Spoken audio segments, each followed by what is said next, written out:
Welcome Capricorn, thank you for joining me for your monthly forecast for April for the Sun or the Ascendant. If you've yet to subscribe to this channel, I'd be grateful if you did now. Yours is a very proud sign. It's an angular sign, cardinal, which means you're very much about leadership. But you're also about a very clearly defined pattern of consistency. This comes from your ruling planet of Saturn, which gives you a great sense of discipline. Now, of course, Saturn moved back into your sign in December 2017. So you're approaching, as we go into this month, about 1 year and 5 months of its transit through your sign.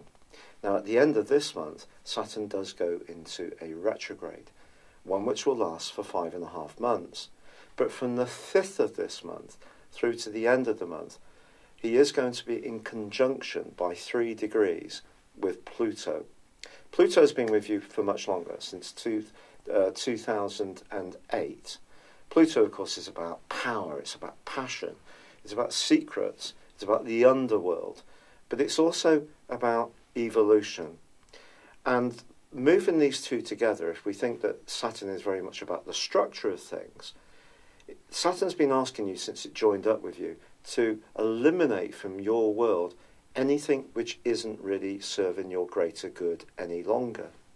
But because of your love of stability, and because very often you're someone who has a great appreciation of traditionality, the established friendships you have, your family links, where you live, the societies you belong to, the things that you believe in, can be pretty constant.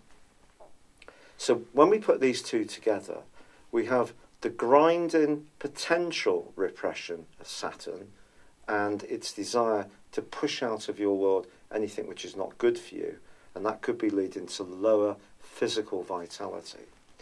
And we have Pluto there, which could be bringing into the open some things about your needs as an individual, which perhaps you've been put into one side because there may be other players in your world that you're thinking of, and because of your natural responsibility, your innate responsibility, you may have been in some ways offsetting your needs, even if you've known that, or even if you've known it a bit, but it could become a growing awareness with this transit. Now also last month there were 2 big changes, because both Uranus moved into Taurus and Chiron moved back into Aries. Now they both had a brief sojourn of about 5 months in Aries and Taurus last year respectively. But Chiron is going to be particularly important for you, I feel, because although Uranus has made life in your home pretty choppy, and especially between 2012 and 2015 when it squared with Pluto, which is an extremely difficult transit, I do feel that more recently, when Uranus was alongside Mars in your 4th solar house towards the end of February, there may have been parts of you that started to be more rebellious about the things that aren't working for you. Now that Chiron is back into Aries, you need to be conscious that you're not spending all of your time trying to heal the things and the people around you and be very nurturing and supportive, but not being very supportive to you. And that brings us back to this whole thing of you, the individual. Because the 1st house, where obviously Saturn and Pluto are, is about your body. So if you are feeling limited of energy at times this month, or you feel there are politics around key situations, it wouldn't be a surprise. Also, on November the 7th last year, the North Node moved into, it inverted into Cancer, which meant that the South Node on the other end of the nodal axis was in Capricorn. And that South Node is going to be alongside Saturn for the whole of this month. So you have Saturn opposite the North Node, which is to do with your relationships. If you have a relationship which isn't working, it's really going to come to the fore this month. I'm sorry, it just will. However, there are some aces in the pack for you, because Mars springs into the most energized part of your horoscope on day 1. And if you do need to be more active, or more physically involved with revolutionising your situation in a positive way, this is going to bestow upon you some vitality to do it. Also, the sun is supportive to you at the start of this month in terms of your own emotions, and there is a new moon on the 5th which supports you through to the end of the first week of May. And so if there are changes you want to make to your home environment, decorate it, new furnishings, improve the garden area if you're in the northern hemisphere and we're getting some better weather than sometimes we get, then that's lovely. But you also have Venus and Mercury in the very chatty 3rd house for you. Although Mercury's not at its best in Pisces, they're not conjunct, so not absolutely collaborating, but they're in the same area. Venus is actually exalted in Pisces, whereas Mercury is in detriment. But Mercury is going to be in shadow until the 16th. Then it pops out, and then the next day moves into Aries, fascinatingly. And then Venus moves into Aries on the 21st. So if you do want to make those changes to your homes, especially decoratively, it may well come in the last 10 days of this month. But Jupiter, the planet of growth, the big, lovely planet of optimism and good luck, which is going to be excitingly arriving in your sign on the 3rd of December 2019, well, that slams on the brakes on the 10th, goes into a retrograde, which lasts till the 11th of August. Now, for you, since Jupiter moved into Sagittarius last autumn in the Northern Hemisphere, last spring in the Southern Hemisphere, it's all been about you becoming more available to different ideas, more spiritual approach to life, more healing may have come into your thinking. You may have become more conscious of the less spoken side of life, the subconscious. Because you're so utterly pragmatic very often, it's easy for you to live in a very earthed way, which is very positive, but in some ways deny looking at some of your fears or disillusions, or perhaps limit the kind of new information that can come in to lift you up and help transform you. So Jupiter going into a retrograde here isn't necessarily going to be a positive, I've got to be honest there.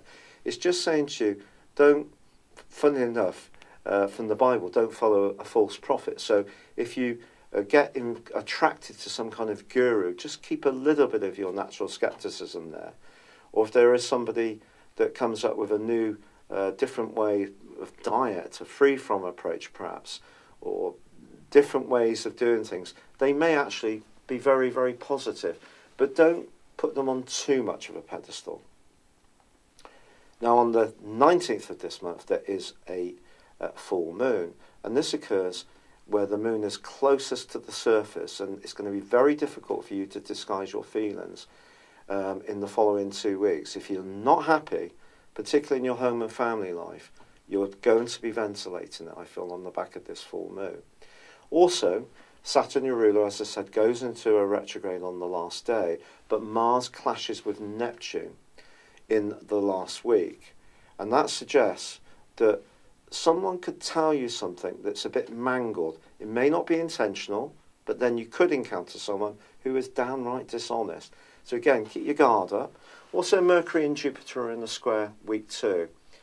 I think that one is very much about not getting too caught up in things, especially what people say. The 3rd house is the kind of chit-chat that we have perhaps with a neighbour, with a sibling, a text message or email. Someone could share something and it might not be correct and you could react to it, and it's worth trying not to react to it. But on the 20th of this month, I think it's actually going to be the most potentially enriching time of the whole month, because the Sun moves into Taurus, your sister Earth sign, but it immediately embraces the rebellious energies of Uranus.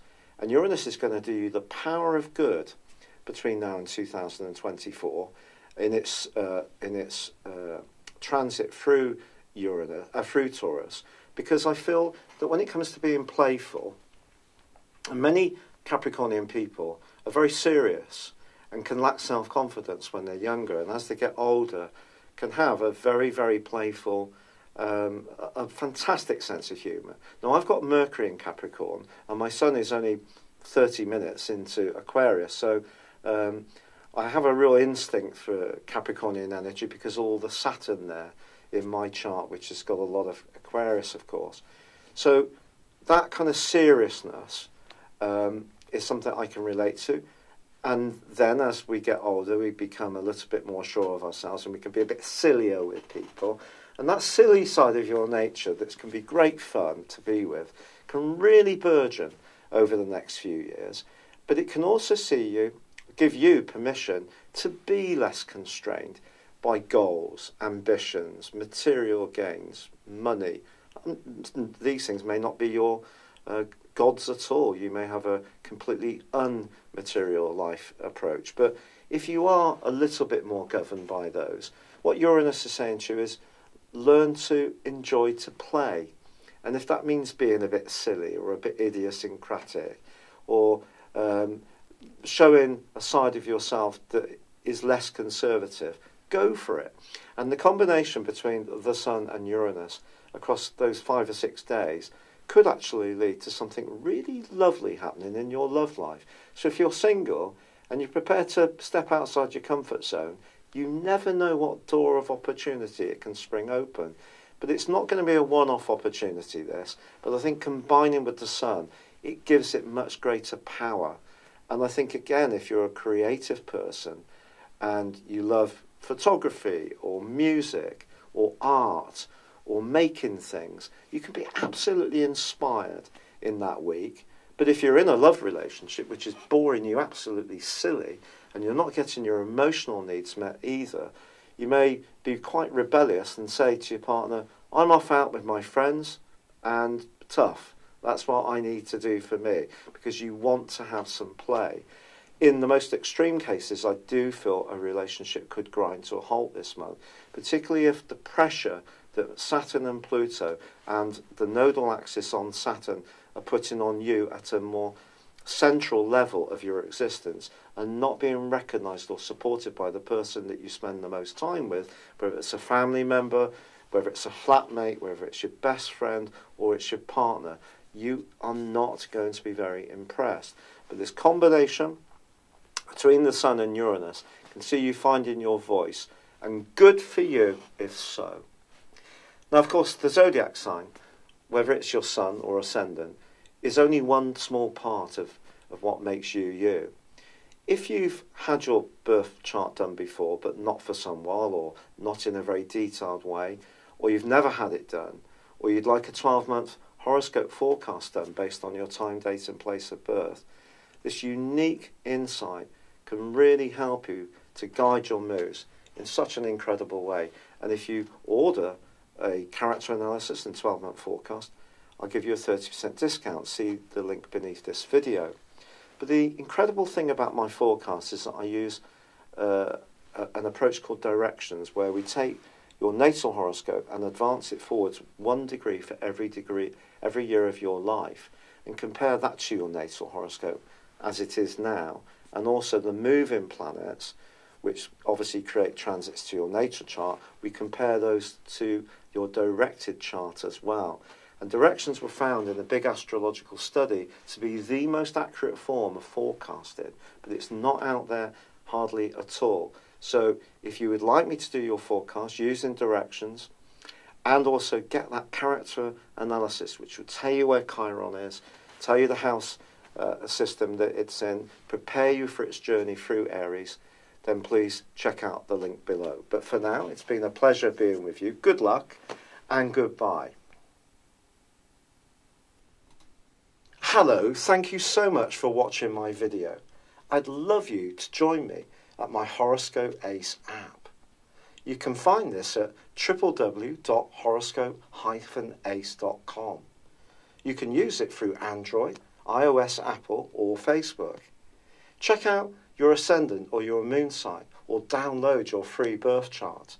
There's all your favourite videos, plus there are daily, weekly, monthly and yearly horoscopes for general, love, Chinese and Indian astrology.